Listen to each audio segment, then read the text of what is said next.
Volvemos, estamos en conexión con Bruselas. Como digo, mucha actualidad internacional. Adelante, señor Lobo. Bueno, pues esta semana es inevitable hablar de la victoria de Donald Trump. Le vamos a dar una perspectiva europea en cuanto al impacto que va a tener una futura presidencia y qué planes de contingencia hay para asumir los próximos 4 años. Antes de nada, sí que explicar que la situación ha sido un poquito diferente a 2016 o 2020, sobre todo con respecto a 2016, cuando fue una victoria inesperada y no había ningún plan de choque a nivel europeo.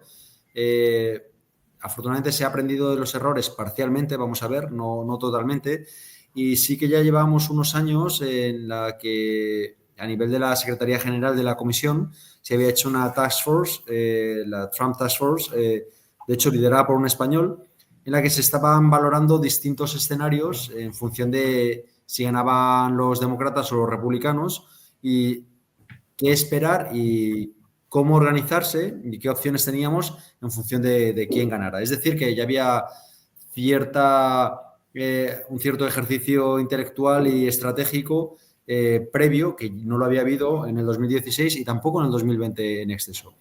Aún así, hubiéramos pensado que la idea de avanzar en la autonomía estratégica, que fue una de las cosas que se aprendió tras la primera presidencia de Donald Trump, de avanzar un poco en una autonomía, pues se hubiera consolidado o se hubiera profundizado en esa idea, pero durante los años de Biden realmente se dejó un poco de lado el desarrollar una autonomía estratégica tanto a nivel de defensa como a nivel económico.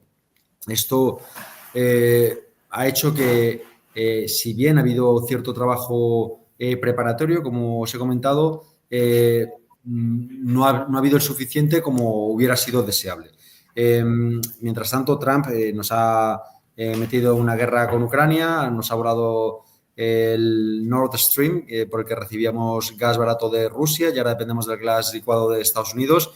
Y digo esto porque tampoco es que las cosas hayan sido mucho mejor con la administración Biden a nivel de política exterior.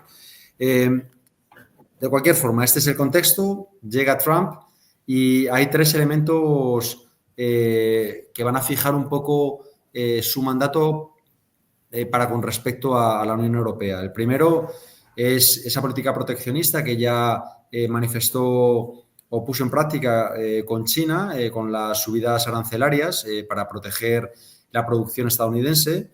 Lo ha dejado muy claro que va a imponer unos aranceles de un 60% a los productos chinos, pero a los productos europeos va a imponer unos aranceles de un 10 a un 25%. Eso va a afectar muchísimo a las exportaciones y en particular a España, porque el gran crecimiento económico de España no se ha debido exclusivamente al turismo, como muchas veces nos hacen pensar, sino también a un sector industrial y de exportaciones muy potente en España, que es el que, de hecho, ha sustentado el crecimiento económico en los últimos años. O sea que esa estrategia de Trump nos puede hacer mucha pupa a España, pero también a otros países, como por supuesto Francia o Alemania.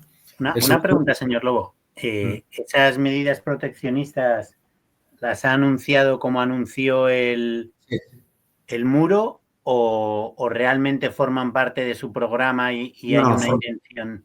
Bueno, el muro hizo secciones del muro y de hecho va a continuar con ello. O sea que es verdad que fue más propagandístico que un hecho, pero bueno, hubo muro.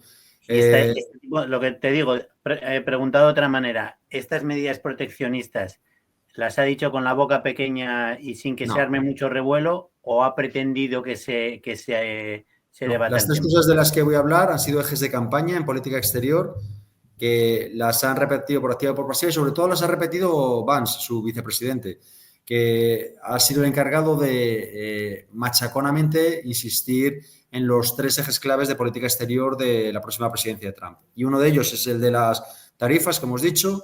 El segundo punto es dejar caer a Ucrania, desentenderse de Ucrania.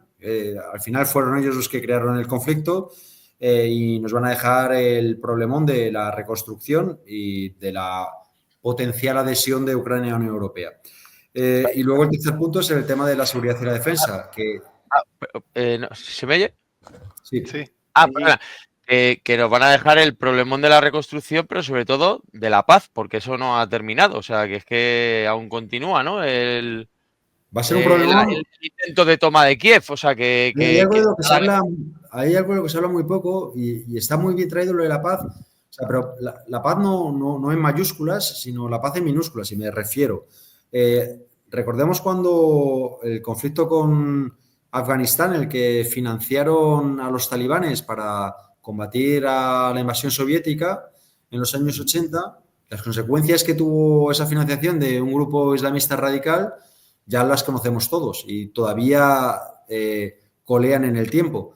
Y unos problemas es que se ha estado financiando a un Estado como el ucraniano, pero a un montón de milicias ultraderechistas que son un caldo de cultivo de inseguridad europea para los años a venir. Y no se está hablando lo suficiente de lo problemático que va a ser una situación y un contexto de un país bastante desestructurado y fragmentado y poco cohesionado, con guerrillas ultraderechistas bien armadas y con formación militar. Eso va a ser un problema en el este de Europa.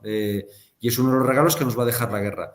Por eso hablo de la paz en minúsculas, es decir, cuando creemos que el proceso de paz, bueno, va a ser un proceso de paz que veremos cómo se hace, habrá alguna conferencia internacional de paz y bla, bla, bla, pero luego superar las secuelas bélicas y las secuelas de la financiación de grupos de extrema derecha va a llevar más tiempo, y eso quien lo va a sufrir va a ser Europa y no los Estados Unidos, que son los que iniciaron ese conflicto. Y además, señor Lobo, con el tema de Rusia y Ucrania, por lo que yo tengo entendido, Putin es un aliado de Trump. Es una pregunta interesante. No sabía hasta qué punto decir que es un aliado de Trump. Yo creo que también lo digo entre comillas, pero creo que si Trump tiene que elegir entre la Unión Europea y Putin, es Putin. Yo creo que el objetivo de Trump es debilitar a Europa o reducirla a un papel de protectorado. Es decir, de una dependencia geoestratégica en la que dependamos tanto de los Estados Unidos que le pueda valer como una base proxy hacia Asia. Porque el objetivo de Estados Unidos a nivel geoestratégico, ya lo hemos repetido en muchos programas, es Asia. Las próximas 2-3 legislaturas, los próximos 2 o 3 lustros están centrados en Asia, y cuando digo Asia es en China. La estrategia o la geopolítica de Trump, si le vale para debilitar a Europa, y lo veremos un poquito más adelante en la sección, y tener cierta alianza con Putin le vale para debilitar a Europa y hacer que estemos subyugados a su poder político y militar, lo hará. Lo hará sin ningún tipo de problema. Es decir, no creo que sea una cuestión de filia ideológica para con Putin, sino más una cuestión geoestratégica. Sí. Esa es mi lectura. Sí. Pero, o sea, no me arriesgaría a decir que Putin es un aliado, porque tampoco lo es. La guerra de Ucrania también ha tenido una doble función de debilitar a Rusia militarmente, porque Rusia es un aliado de China y sigue siendo su objetivo final, que es donde se va a dirimir el tablero geopolítico en los próximos años, en el futuro conflicto casi inevitable, bajo mi entender, entre China y Estados Unidos. Pero bueno.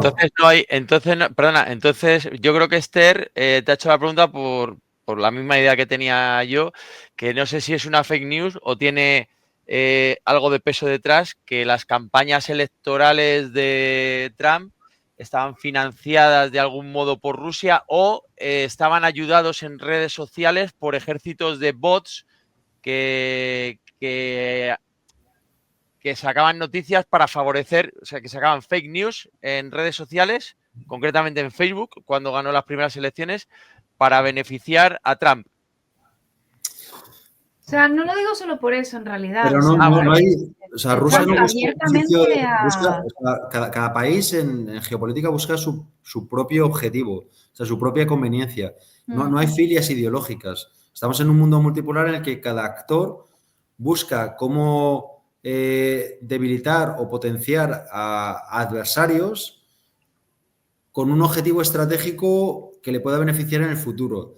Si Rusia hace eso, y yo no lo descarto, no es porque le interese más tener a un líder de un carácter más autoritario como Trump, sino porque ellos ven que en sus cálculos estratégicos les va a beneficiar un Estados Unidos liderado por un Trump, por lo que sea.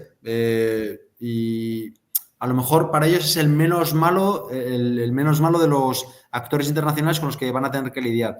Pero no quiere decir que tengan una filia ideológica, ni Trump por Putin, ni Putin por Trump. Puede haber una cierta admiración en cuanto a caracteres políticos, pero tienen intereses geopolíticos contrapuestos y eso lo tenemos que tener muy, muy claro. Y no comparten una visión común geoestratégica, ninguno de los dos. Ni ninguno de los actores internacionales que hay, más allá de intentar una dominación de su esfera de influencia, que en el caso de Estados Unidos es el mundo entero, y en el caso de Rusia es su esfera geográfica del este de Europa y lo que sería la esfera asiática. No sé si me explico. Sí, totalmente. Sí, bueno. que no han tenido una reunión en el sótano de la Casa Blanca como ocurre en la serie esta de House of Cards, ¿no? El presidente de Rusia, el presidente de Estados Unidos. Le están apoyando por desestabilizar, no porque tengan una amistad personal. No por desestabilizar, sino porque ellos entienden que para sus objetivos geoestratégicos en el futuro les conviene. Sí. Ya está. Y un poco son reuniones abiertas, o sea, se han visto. Sí, claro que sí. Bueno, o sea, los líderes internacionales se ven siempre. O sea, es raro los líderes internacionales que no coincidan en reuniones internacionales o en summits. O sea, que tampoco es una anomalía, que a veces también tenemos esta sensación de que esas fobias ideológicas trascienden lo meramente diplomático y no es así. Todos los países mantienen relaciones diplomáticas, salvo muy contadas excepciones. Hasta con Irán, no a nivel presidencial, pero hay contactos entre las administraciones. O sea que lo que ellos denominan el eje del mal, hay relaciones internacionales hasta con Corea del Norte. O sea que hay más vasos comunicantes de lo que nos creemos en geopolítica. O sea que no son estas barreras impermeables que a veces creemos entender que existen entre las grandes potencias. Para nada. Pero bueno, hemos hablado de estos dos elementos de momentos de Trump, hablamos de tres. El primero era el componente arancelario, el segundo el del conflicto bélico en Ucrania y el tercero es el tema de defensa, el tema de la OTAN. Esto ya fue un tema importante durante el primer mandato de Trump, en el que exigía que los países europeos tenían que contribuir significativamente a los gastos militares de la OTAN. Y Trump va a volver con la misma retahíla. Y estos tres elementos hacen que Europa tenga que tomar alguna opción. Ahí se contemplan dos opciones, una opción más defensiva y una opción más ofensiva. La opción más defensiva que este Trump Task Force está contemplando es simplemente intentar, por la vía diplomática, convencer a Trump de que si deja caer a Ucrania sea de forma escalonada o de forma pausada o de escalonada. Perdón. No. Y por otro lado, intentar que